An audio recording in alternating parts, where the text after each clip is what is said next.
Okay, thank you. I'm very happy to hear that you like performance, because this is what I'm going to talk about. So my name is Javier Álvarez, and I'm a researcher at the Barcelona Supercomputing Center. And I'm going to talk about a distributed machine learning library that we've been developing, that it's called dislib. So I work at the Barcelona Supercomputing Center, and of course, over there we host a supercomputer. This is Mare Nostrum 4, and it's one of the most powerful supercomputers in the world, and probably the most beautiful supercomputer in the world also, because it's located inside of a church, as you can see in the picture. So we have this supercomputer, and as you can imagine, we work with a lot of researchers from different fields that use the supercomputer to run their simulations, or to process their large data sets, or to run any kind of computationally intensive task. No? And some of these researchers would be very interested in using machine learning models to extract useful knowledge from their large data sets. No? And I'll give an example later about this. But the problem is that there are no tools to easily run machine learning algorithms in computers like this. Or at least the few tools that exist have some limitations, especially when running on HPC clusters.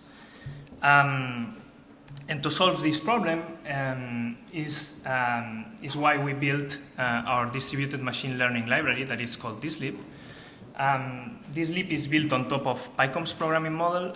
Is anyone here familiar with PyCOMPSs? I know you are, okay. Not many people.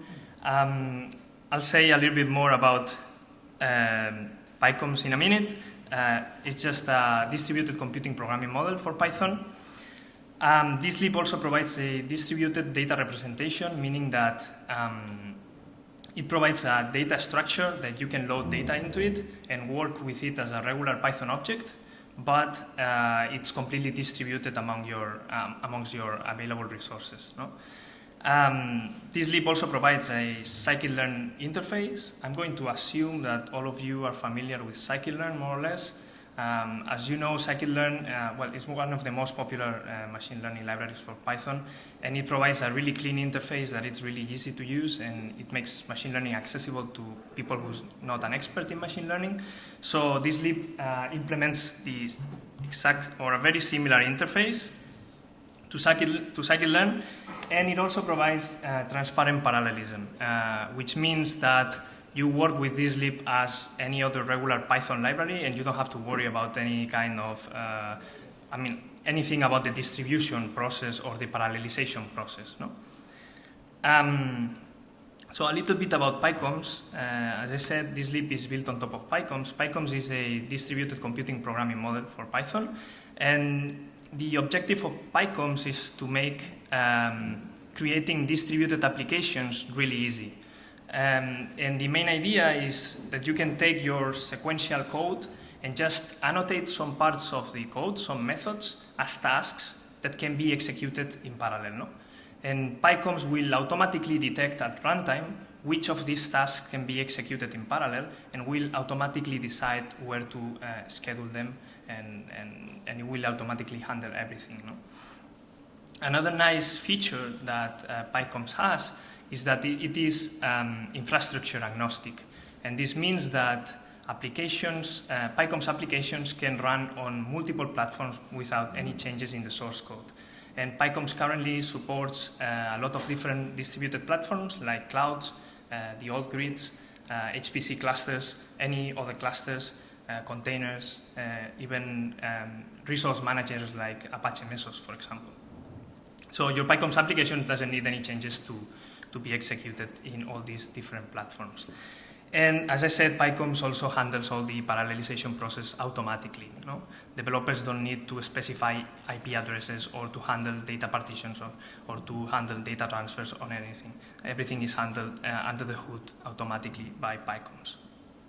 So if you're interested in distributed computing, I would suggest you to check out PyCOMPSs, because it's a really useful tool.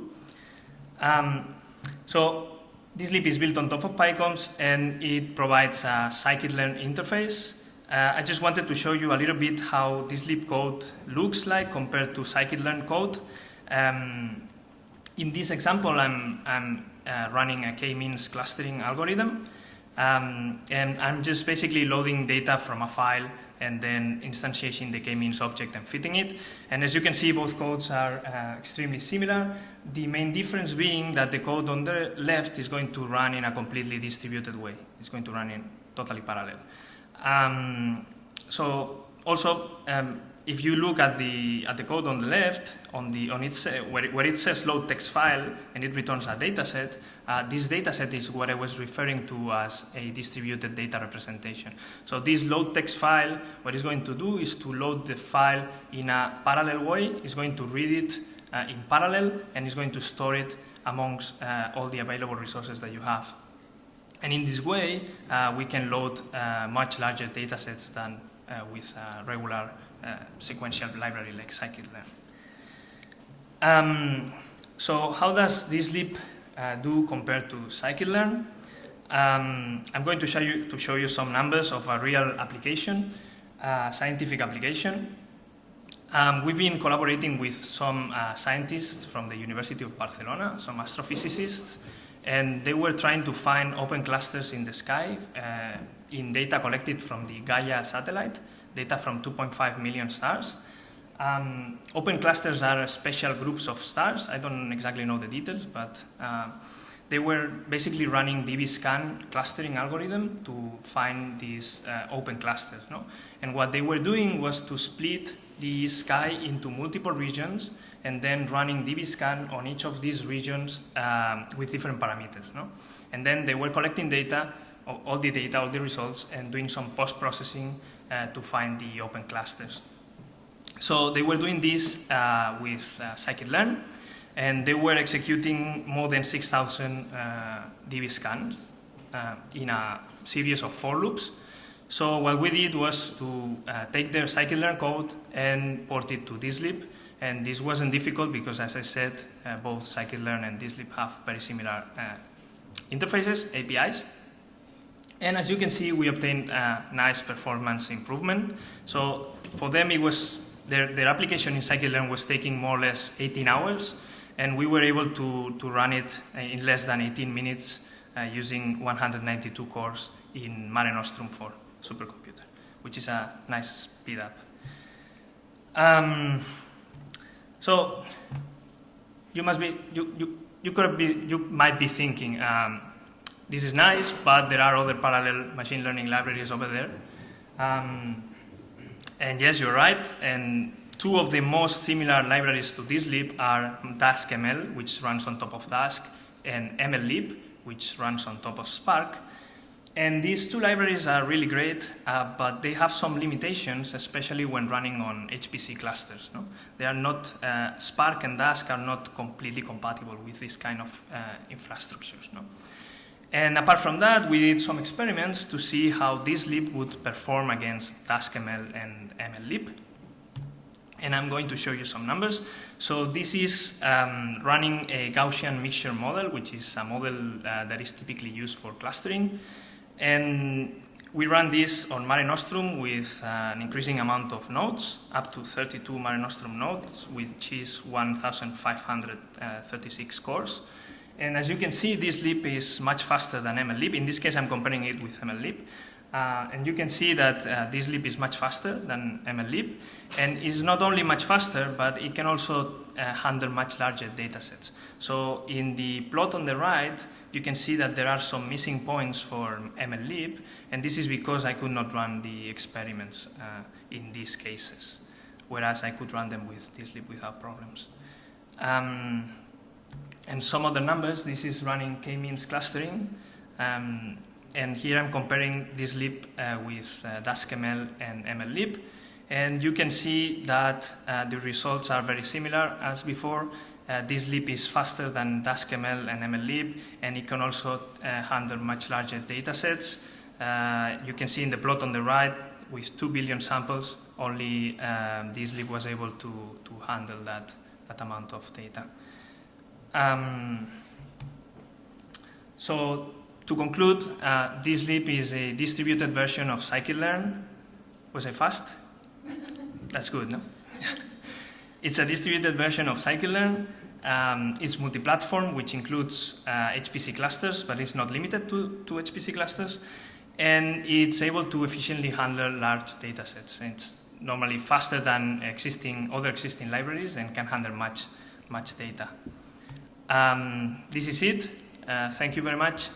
If you want to know more about dislib, please visit this webpage. And if you think you could use dislib or we could collaborate in any way, please contact me or come see me later in the coffee break maybe, and maybe we can find ways to collaborate. Thank you.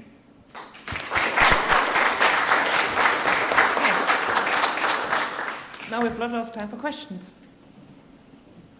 So maybe you could provide me with a little bit of intuition as to why dislib is faster than, for example, daskml or the other tools that you compared. Yeah, we are not completely sure about this. I'm currently investigating it because it's difficult to know what is happening exactly underneath, no, in daskml and mllib. In the case of mllib, I think it could be because we are using NumPy, and NumPy is really efficient, whereas they're using Scala, and maybe their computations in Scala are slower than our computations with NumPy. This is an intuition, I'm not completely sure, and I don't exactly know about daskml. So it's something that I have to look into. Yeah. Good question. I asked Beckham, did they do any kind of HPC-specific optimization belonging to the data transfer? Because this could maybe also one reason, like how you transfer the data in the cluster and how you distribute it. Maybe it could be. I'm not quite sure. So yeah, maybe. No, I don't know. So I was using, in all cases, I was using GPFS, which is Network Distributed File System, and sometimes it's quite slow, but I was using them in all cases, so I'm not completely sure. Yeah. Sorry, when we saw the code, the comparison with scikit-learn, yes, it was extremely similar, but I didn't see any setup, and you said that yes. Yeah, and you said that dislib, the only thing that I see is the difference in when you load the file. Yes. Which some parameters there that may have something to do with infrastructure. No, that's chunk size. Oh, I see. Okay. And this is something we would love to get rid of, but it's difficult because it depends on the amount of resources that you have. Yeah, but you said that dislib also run on different hardware, right? That you could have different. You talked about mesos. You talked about supercomputers. So. Yeah. Sorry. No. So how do you? Is there some setup outside of this code that you need to do to configure? Or? Yeah, so dislib works on top of PyCOMPSs, and once you install PyCOMPSs in your environment, you don't need to specify any kind of infrastructure, any detail about the infrastructure on your source code. So you can take this exact same code and run it everywhere as long as PyCOMPSs has been installed.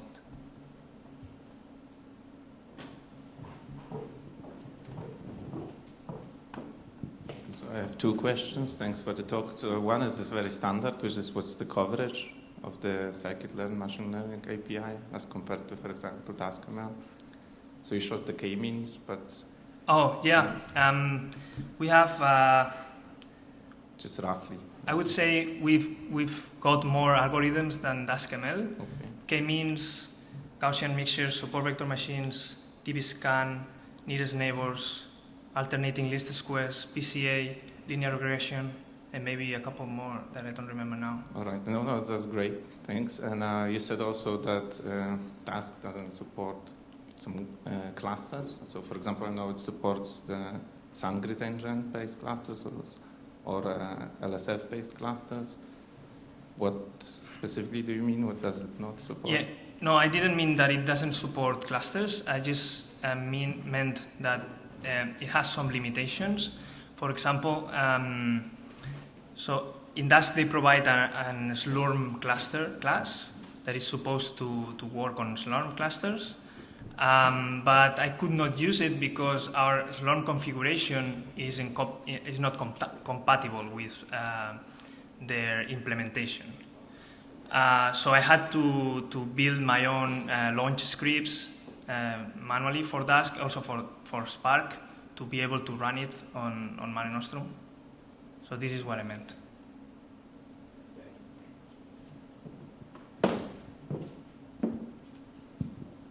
So if, for example, you did have an HPC and you used Slurm to launch jobs to it, and how would you set up dislib to launch jobs on, say, like multiple different nodes on a HPC cluster?